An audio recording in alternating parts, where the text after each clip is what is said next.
د هیلو وړانګه رادیويي ډرامه د ټولو د کامیابی او خوشحالۍ ملګری.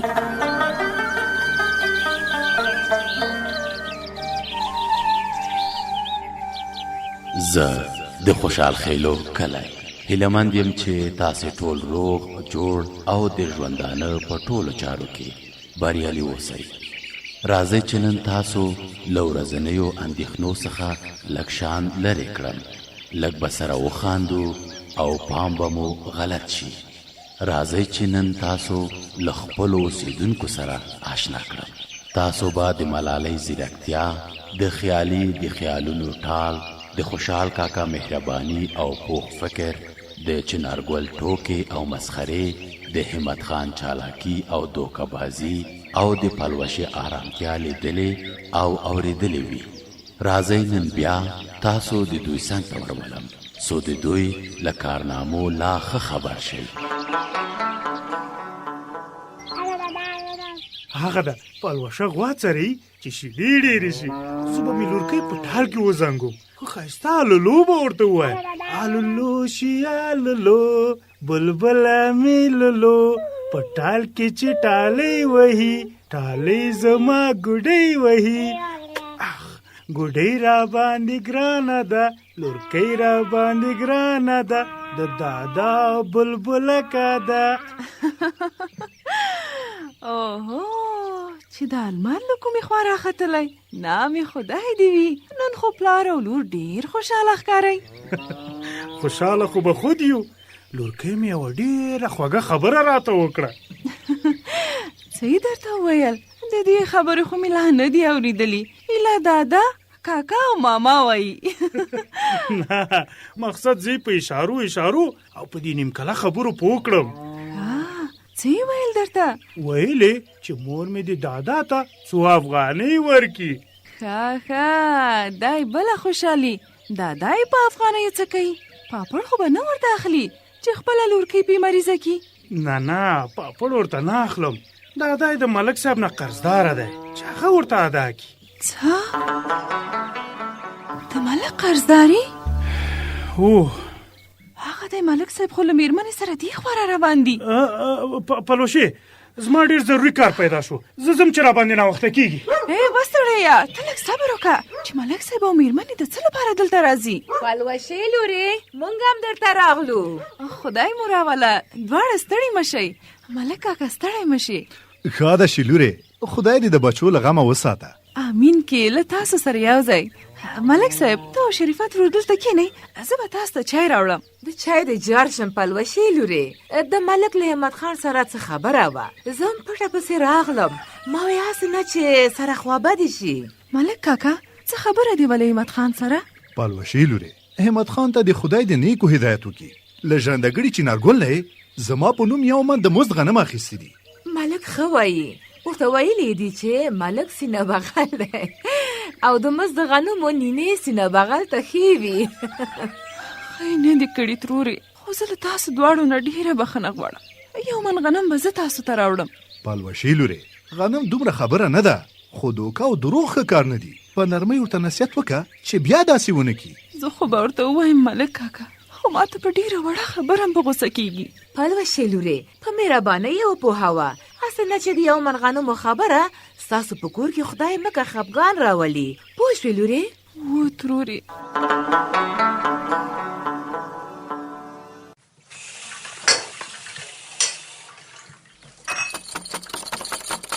څوک یې؟ راځئ. بیبي مدینې، مېلمانه منې؟ ولې نه، په سر سترګو یې منم. مېلمانه خو د خدای دوسته وي. راځئ په خیر راغلی. السلام علیکم.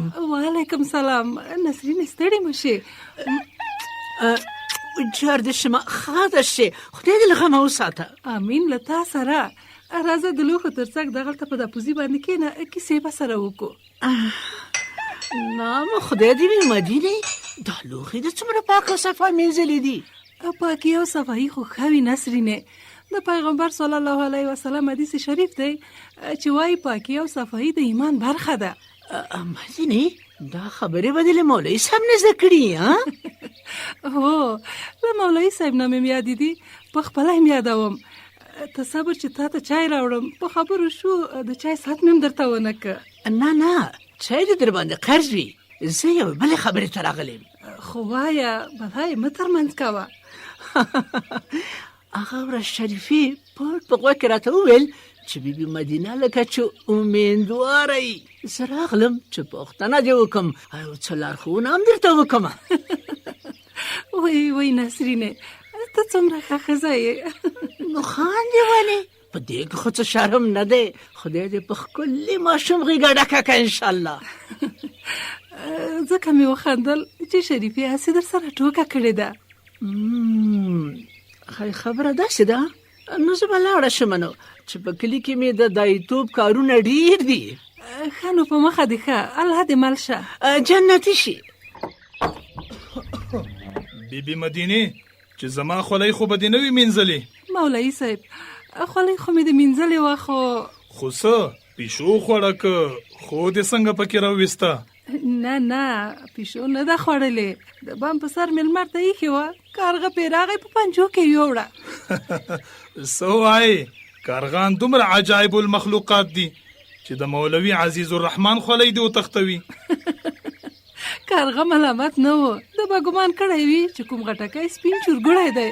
خوارکی به وږی و نو حمله یې پې وکړه.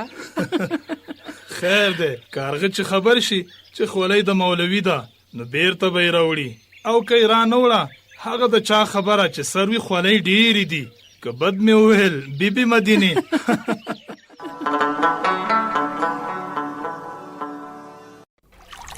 کدی توتی وزر زما وای د سیند غاړې بچا پیره ګرځېدما په خیالي دا څکانې وشوې نه ناسته شته نه کار د لاسه شینه وخیالي لونګینه وخیالي لونګینه هی وخیالي لونګینه وخیالي لونګینه وخیالي لونګینه بیا دې په خیال کې څه پاچاهي جوړه کړې ده چې ویالې ته ناست یې واړه ګاټې مور غورځی.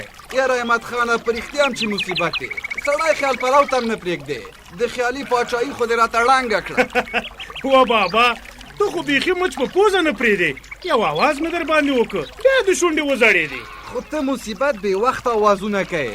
خیالي د خیال په رنګین ټال کې زنګېده او ته مصیبت راغلې له ټاله دې لاندې راواچولم. ښه نو هغه دی خلیفه عاشق هم راغی. څه پیټه یم په شا دی. ته له هغه سره خیال پلوونه وهه زه درنه لاړم. ښه ده چې د دې بد بوټي نه خو خلاص شولم. دا مصیبت څه شو؟ وزر یې وکړې که څنګه؟ د سترګو په راب کې غایب شو.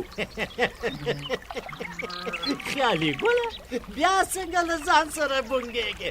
زوروره ته کښېنه که نه چې لږ تا سره وبنګېږم. دا د سلماني بکس دې راواخله چمبه پې وهه چې یوه سندره ورسره ووایو چې دا زړه مې باغ شي.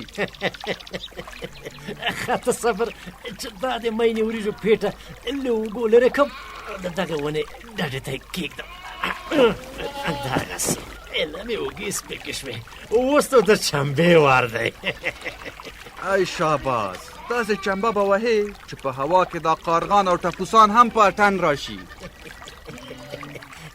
ښه دغه ته سندره را سره وه زه چمبه درته وهم. څنګه ده خوښه؟ بیخي سمه ده. په ګل غونډۍ د ارغوان جوړې میلې دي لا لا لا لا ځان جوړوه ګلې ورځو چې نندرې دي ځان جوړوه ګلې ورځو چې نندرې دي. په ګل غونډۍ د ارغوان جوړې میلې دي لا لا لا لا ځان جوړوه ګلې ورځو چې نندرې دي ځان جوړوه ګلې ورځو چې نندرې دي.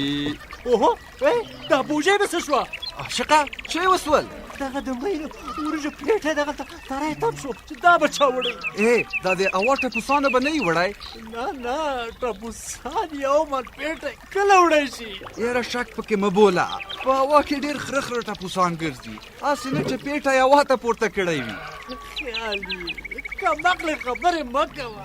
دا کار د ټپوسانو نه دی ولاله. یاره ښه چې د ټپوسانو کار نه دی بیا نو یا پیریانو وړی یا دیوانو یا هم بني ادمانو.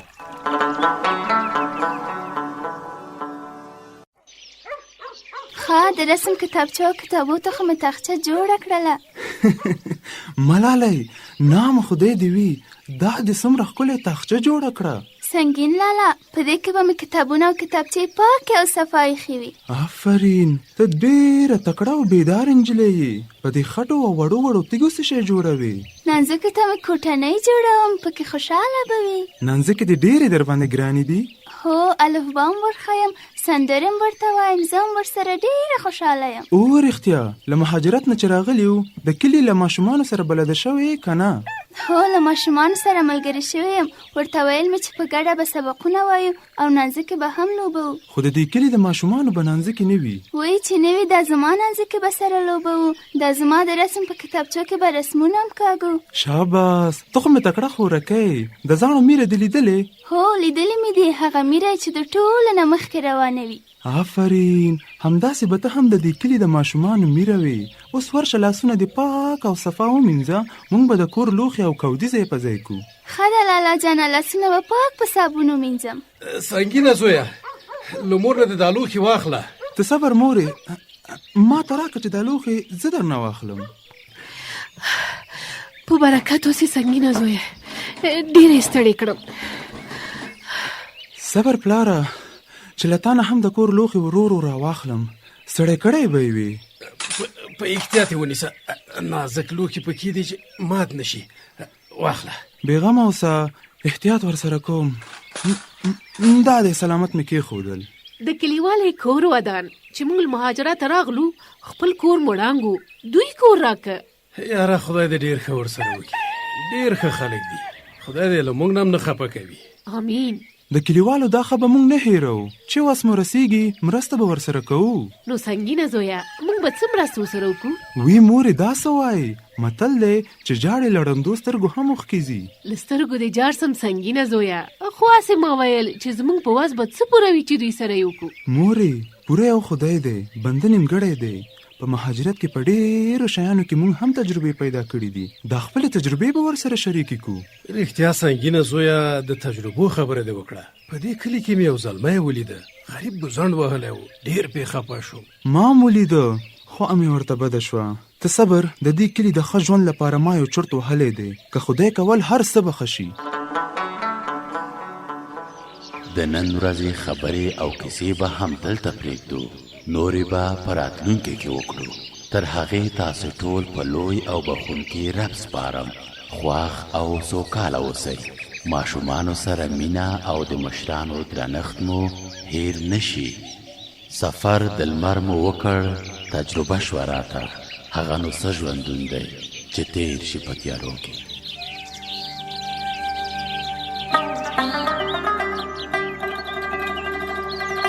د هیلو وړانګه رادیویي ډرامه د ټولو د کامیابی او خوشحالۍ ملګری.